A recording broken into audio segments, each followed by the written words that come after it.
They've been helping people out of poverty in southeastern Connecticut for 60 years. But what does the future look like for TVCCA as federal and state funding cuts start to take effect? We talk to CEO Joshua Kelly. Plus, we take a look at other stories making the headlines from around the region.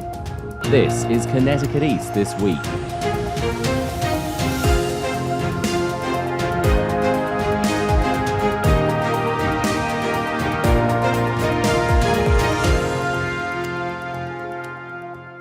Hello, I'm Brian Scott Smith. Thames Valley Council for Community Action, or TVCCA as they're more widely known, are celebrating 60 years of service in the community. But as they celebrate this milestone in their history, the funding that they rely on from the state and the federal government is being cut and undermining and even closing programs they have been providing. So what does the future look like for TVCCA? I sat down a few weeks ago with their CEO Joshua Kelly for a frank and open discussion. Joshua, thanks for coming back on Connecticut East. It's been about a year since we did the interview with you. Back then, you'd only been CEO for just over 5 months, if I recall. So we're now talking about 18 months on. What's changed? Thank you, Brian. It's great to talk to you again.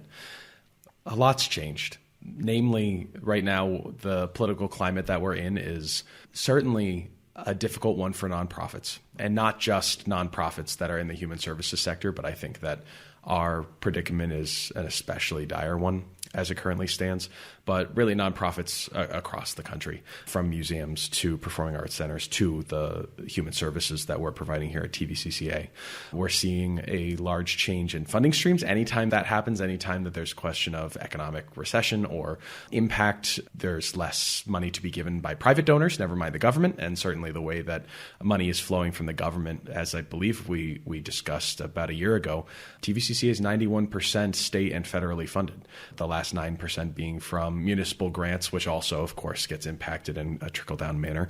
And, of course, our private donations and private foundation grants, which have been drying up, for lack of a better way to put it. So we're certainly in a greater position of challenge. But since we last spoke, we also have some new programs that have come online, which is very exciting. We have some new discussions that are being had with different partners around the state about how we can continue to grow and thrive. So it's not all bleak, but it definitely is a situation that I wasn't expecting to walk into when I first took this job 18 months ago. And it's one that's keeping me on my toes. It's also the 60th year for TVCCA. In a way, has it put a little bit of a damper on the 60 years? Are you going to have to scale back maybe some things that possibly you were thinking of doing? Yes and no. It's a really interesting coincidence that both of these items are happening at the same time. You have the challenge of the economics and the governmental changes, and you also have the 60th anniversary celebration. It's really impacted every part of what we do. The 60th anniversary is something that we were using to springboard more private donations, and we actually hired an individual, her name is Sherry Perkins, to come on board and be our private fundraiser, and using our 60th anniversary to really springboard that initiative and try and bring in some more dollars and so forth to support our programs. It's been a huge driver. And I think it's really boosted morale to have the 60th anniversary at this time because we have momentum. It's a mark of pride that we've been able to make it this far. But at the same time, now as a board and as an agency, we've had to look and say, is it right that we're spending more money to try and bring more money in at this moment in time? And of course, our answer right now is yes, you need to invest money to make money. And I think the 60th anniversary has given us the courage and the forethought needed to make such investments, but it's challenged still. I think they're reminded more constantly, more regularly that they're a part of this legacy that has been left and will continue to be left, regardless of whether one program shifts the way that it's delivering services or maybe isn't able to have the same level of impact that it had before. They still want to be part of it. They're still able to recognize that a little bit more. But on the whole, I agree with your assessment. There is a little bit of a damper where we wish that it was all celebration, but at the same time, every day we're being faced with, is my program next? That's the big detractor for all of our staff, including me. Every day coming in and not knowing what the next announcement's going to be, and having some of those announcements be about programs that we weren't expecting to have impacted. Going on a little bit of a diatribe here, but in 2018, the agency faced the possible elimination of the Low-Income Energy Assistance Program, LIHEAP, at the federal level, which the president had proposed at the time, and the votes weren't there in Congress to eliminate the program. Now the votes are there. So that's one that we're looking at, but no action's been taken against it thus far. And yet we have another program, a volunteer and senior program, that has been eliminated. So we certainly weren't expecting our senior volunteer program and veteran coffee house program to be something that was on the chopping block with this administration. It's a lot to take on. Let's just pick up on the LIHEAP thing because, as you said, the funding, as I understand it, hasn't been cut so far. But the personnel to administer it have. So there's nobody to administer this, I believe, at the federal level. That's right. So the Boston Regional Office, which oversees not just LIHEAP, but also our Head Start programs, all of their personnel were sent home, and we've received communication that some of them are being reshuffled to other offices and that they're trying to reduce the number of offices. And a significant, I think it's at least over 20% of the staff will permanently be let go at the end of the day. But as of right now, insofar as we're aware, the entire staff at the Boston Regional Office has been eliminated. And you're right, those are the people that are on the other side of a computer screen from us who are clicking remit payment for all of the good work that we're doing. And if somebody's not there to make sure that we're being reimbursed and make sure that we're getting the funding that has been committed thus far, what are we to do? Is there any suggestion that it will down to the state level instead, that because the federal level has been eliminated, that maybe the money's just going to come straight to state and then that you will work with a state partner and deal with it that way? I think that is a conversation that has been had among certain political leaders. The issue that we're facing, I think, as a country is there's a lot of conversation around should things be administered by the federal government? Should things be administered by the state government? Where does the responsibility lie? Shouldn't each state be able to make up its own decisions? All of that on a philosophical basis makes a lot of sense. And there are people on both sides of that conversation. And that's, I think, a productive conversation. However, what we're not seeing is a conversation around where are the tax dollars going. If the state of Connecticut decides we want to invest the same, I think it's about $110 million that goes into LIHEAP across the state, not just for TVCCA, for all, however many hundreds of thousands of people are served by the LIHEAP program in Connecticut. So if Connecticut residents want to pay for that, then they should be able to do that. But if the residents of Massachusetts or New York choose not to, they should be able to choose not to. But what we're not seeing at the federal level is a conversation around, okay, so currently the tax dollars are going to the federal government to administer this program. How are the states going to recoup some of this money if the federal government isn't administering programs? And what we're seeing instead, and this is getting a little political, but I think as a community action agency, we have a responsibility to point out the conversation has shifted to tax breaks for some ultra wealthy individuals while we are seeing poverty rates in Connecticut continue to rise. We're an anti-poverty agency. That's what we were founded to combat and make sure that we are raising everybody out of poverty. Community action, from the time that it was founded in the 1960s to now, we've seen a shift from almost 20% poverty to more like about 10% across the country on an average basis. And in Connecticut, it's a little bit lower than the rest of the country, but not much. But if we are going to continue to move the dial, we can't continue to have conversations as a country about how we're going to continue to give tax cuts to individuals that can afford to pay taxes, that can afford to help these programs. So it's a very difficult place to be right now. As a nonprofit, we're not really able to advocate past a certain point. And certainly we can't enter into the realm of party politics, which all of a sudden this is becoming a partisan issue, which is heartbreaking to me. And between the state and federal government, I think we see a desire on the state level to make sure that these programs are protected, but they can't keep raising taxes if the federal government isn't cutting back on taxes. So again, what are we to do? I'm not sure, but there are a lot of people who are putting some thought into this, and I think there's a lot of advocacy work to be done. So I've been spending a lot more time in Hartford, as you can imagine, the last few months than I was last year. Again, we don't want to go down the political minefield too much, but it is difficult, certainly when we're talking about things like this. We have seen the Attorney General activate his office very heavily in trying to combat some of this stuff. Do you see that as yet another thing that his office is potentially taking on or will be taking on to try and slow it down, to give that breathing space to say, hey, this isn't right, let's have that conversation? Yes, absolutely.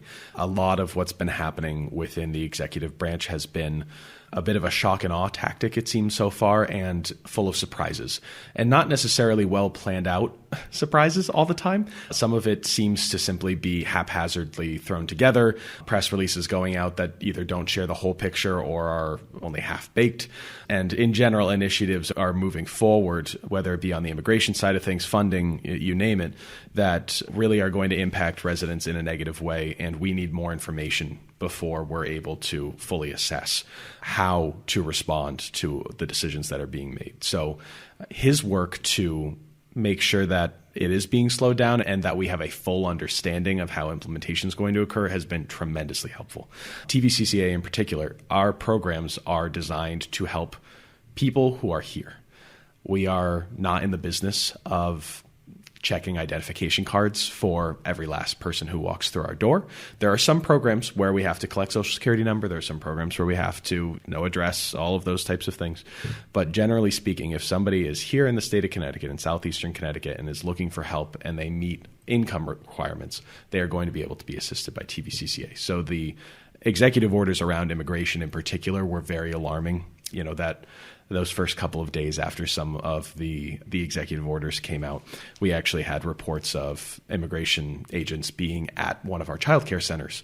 So questions of what happens if parents are taken by officers while their child's at our childcare center? What happens if they try and collect a family while they're entering or exiting our facilities? All of these were, and still are, very difficult questions to answer. But with the Attorney General pushing back and trying to have the dialogue as both a state and a country about what is this rollout really going to look like, why are we doing it, and so forth, it's helped us take a deep breath, really assess what we're doing internally to make sure that we're protecting identity. And that's just a level of privacy that we feel everybody's entitled to when they walk through TVCCA's doors. It doesn't matter what country you may have come from originally or any other demographic factor. And I really admire the work that he's been doing on that front. And when it comes to funding, TVCCA referred an item to the Attorney General's office. We were asked as part of, or actually told as part of the funding rescission for our retired senior volunteer program, that we were not allowed to speak to our elected officials about the rescission of funding. Obviously, that's a very uncomfortable thing to be demanded of us. And we did get later clarification that it wasn't so much a demand as it was, from their perspective, a request, but that's not the way that it read. And having the Attorney General's office be there as a point of contact for us so that we could really better understand what are our rights, what are our obligations, can the federal government, can any government entity demand that we either say or not say something? It's a free speech question, and it's really a constitutional question. And what were we responsible to do from there? And I'm talking about it with you right now, and obviously I'm sure elected officials will be listening to this at some point in time. So we have made the decision, after much conversation, to move forward with some very public discussion around this.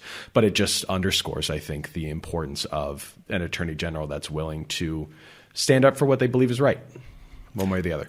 One thing I suppose we should make clear about TVCCA is when you were originally conceived 60 years ago, really it was New London County. Yes. You're much bigger than that. You're Windham County, you're Tolling County, you're Middlesex County. You're literally half of the state. That's true. That is and it's a big area. It may not necessarily be the most populous out of all of the counties, but there's still a lot of need, a lot of services.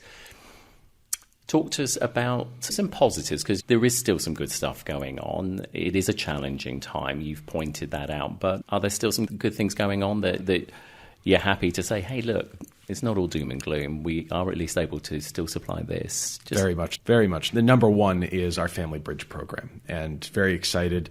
As of our recording of this, we will be having an event. April 8th, we're having an event to really highlight this program and kick it off.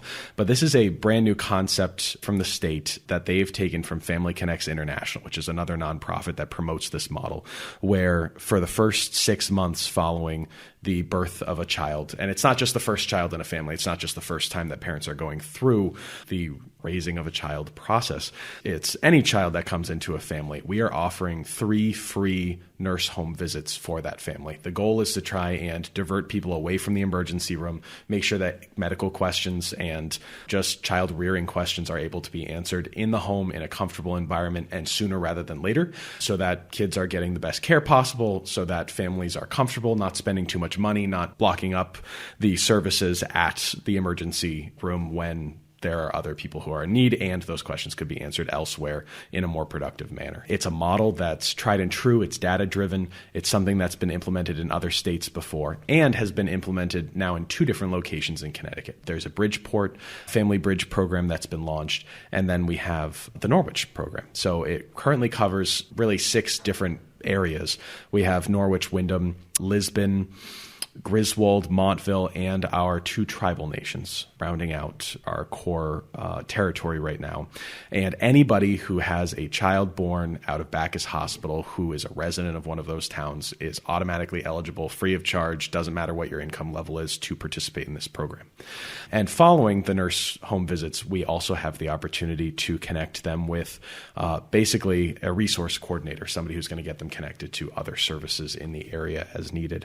And this is a really exciting program. We were chosen to cover this for Eastern Connecticut. Right now, we're focusing small. By the end of this year, we're going to expand that to, I believe it's about another 7 towns in the greater Norwich area. We're hoping by the end of next year, we'll be able to cover all of New London County and include Lawrence Memorial Hospital out of that. And then we'll work on expanding up into Wyndham and Tolland counties. So we're also working right now with the town of Groton and this is a little bit of a step outside of our comfort zone. Just like Family Bridge, we're bringing on nurses. That's the first time that this agency has ever had the opportunity to get into really the medical field. But now we're going into some conversation around environmental justice and environmental protection. We're working with the town of Groton and a few other entities to pursue another state grant, relatively small, but the Department of Energy and Environmental Protection is trying to bring together resource hubs for different communities around the state, pilot this as a way for individuals and businesses to be able to better connect with the various programs that they're providing. That may be some level of environmental remediation on homes, buildings, things of that nature. It may be the LIHEAP program. We'll be able to connect that in, weatherization, making sure that we're sealing up homes and making them more energy efficient. Lots of different conduits that can be forged here. And in this partnership, we have put together a response to a request for proposals that went out from the state. We're waiting to hear back. So it's not a done deal, but it's just another example of a way that TVCCA is stepping outside the norm to make sure that we're not just expanding and growing, but really trying to take or challenge the idea of what does it mean to combat poverty. We know what we've been doing for 60 years. We know that it's gotten us, like I said, from that 20-ish%, 18 to 20% down to about 10%. What do we need to do to move the next 10% in the next 60 years? Hopefully a lot less than 60 years.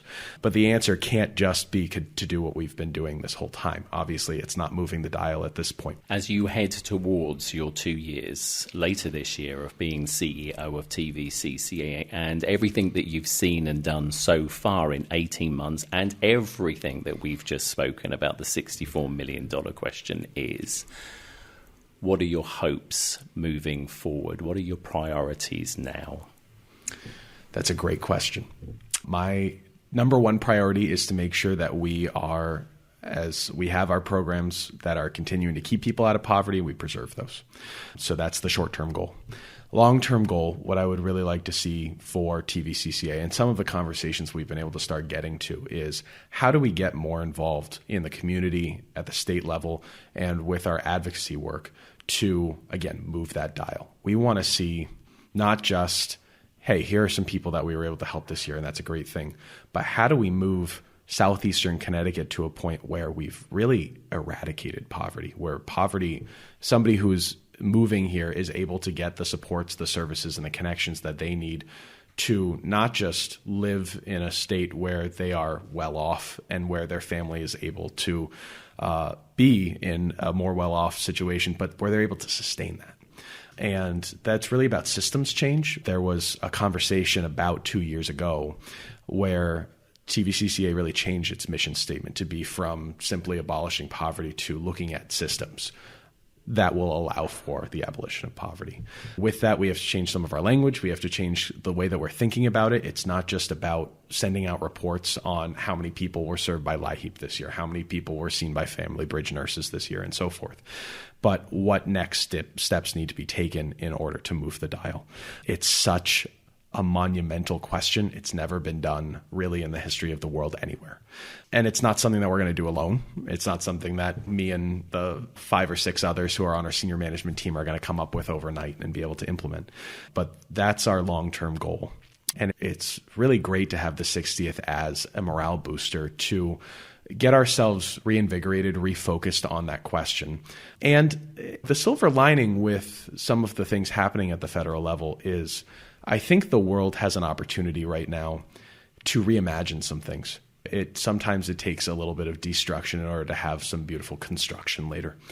And I'm heartbroken and I'm devastated by the way that some of this is happening and by the people who are being impacted by the removal of programs, including our own RSVP program as it stands right now. But I'm hopeful that we can turn this into an opportunity. Joshua Kelly, CEO of TVCCA, as always, it's great to talk to you. Thank you for sharing with us your concerns, your courage, and also your optimism as to where this organisation goes under your leadership. And we wish you all here at TVCCA a very happy 60th anniversary. Thank you very much. It's always wonderful to talk to you.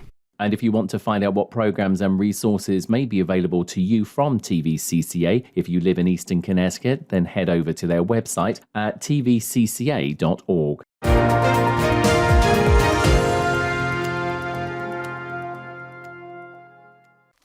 Remember, always be generous with the nutmeg. Just eyeball it. Okay. Mom's wisdom has served you well, but now it may be your turn to guide her.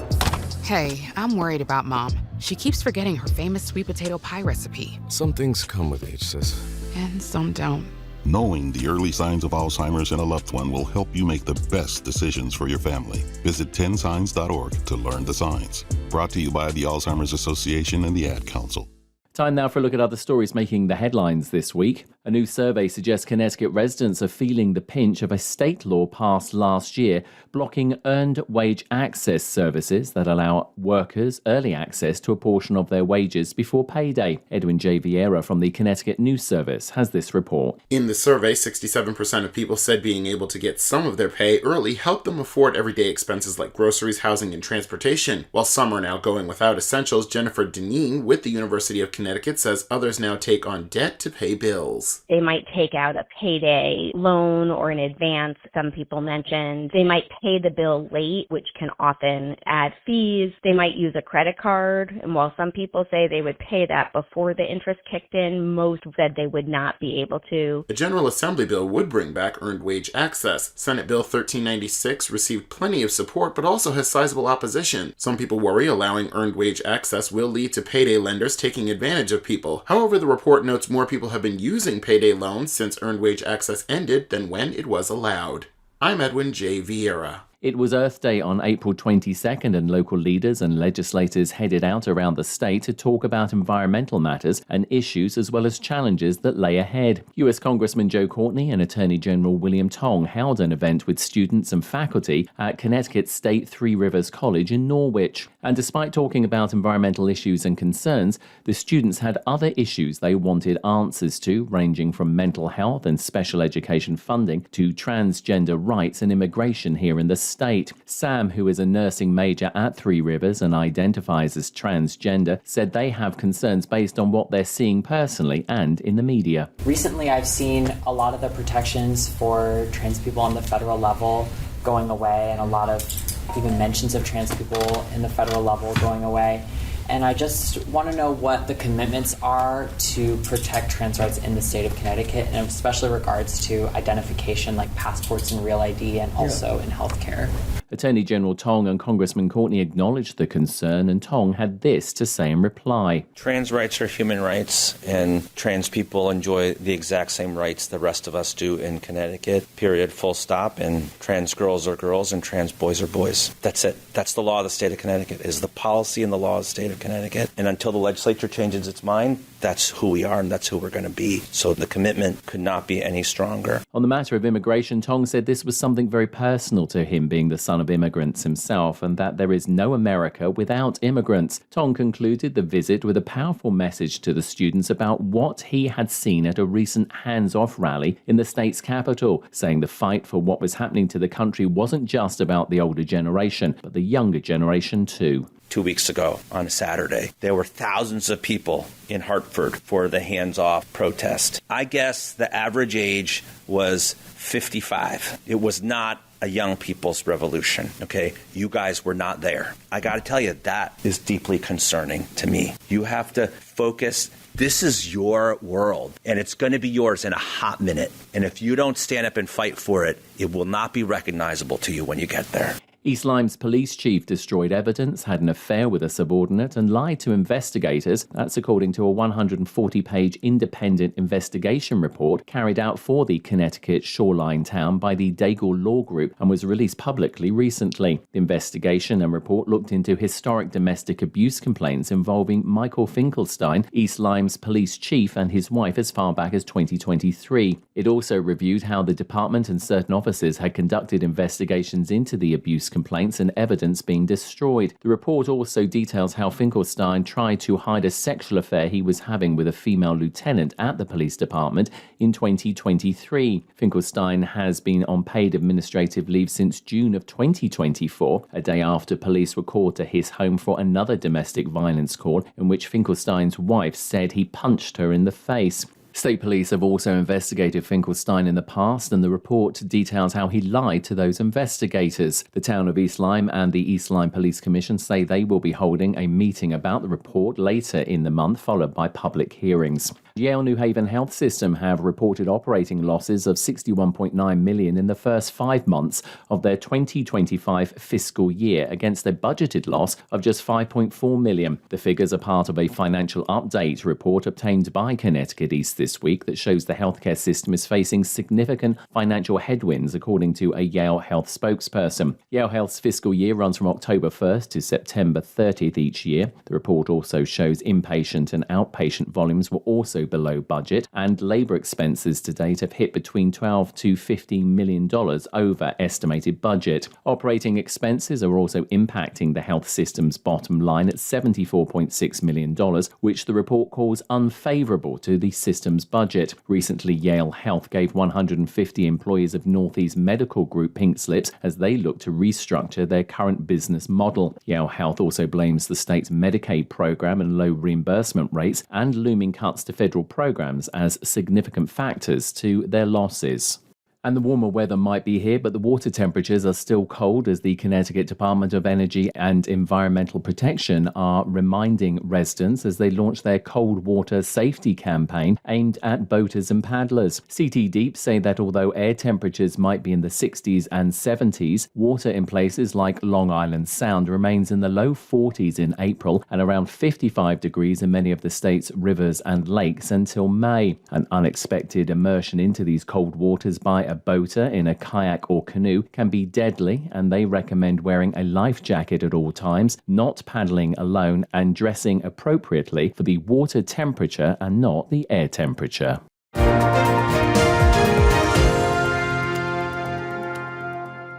That's all from us for this edition. Do send us your questions and story ideas to the show via our website at connecticut-east.com or Facebook or Twitter at Connecticut East and on Instagram at Connecticut East This Week. And you can listen to the show again on our social platforms, on demand, and by asking your smart speaker to play Connecticut East This Week podcast. And please like, follow, and share on your social media too. I'm Brian Scott Smith. Thank you for listening.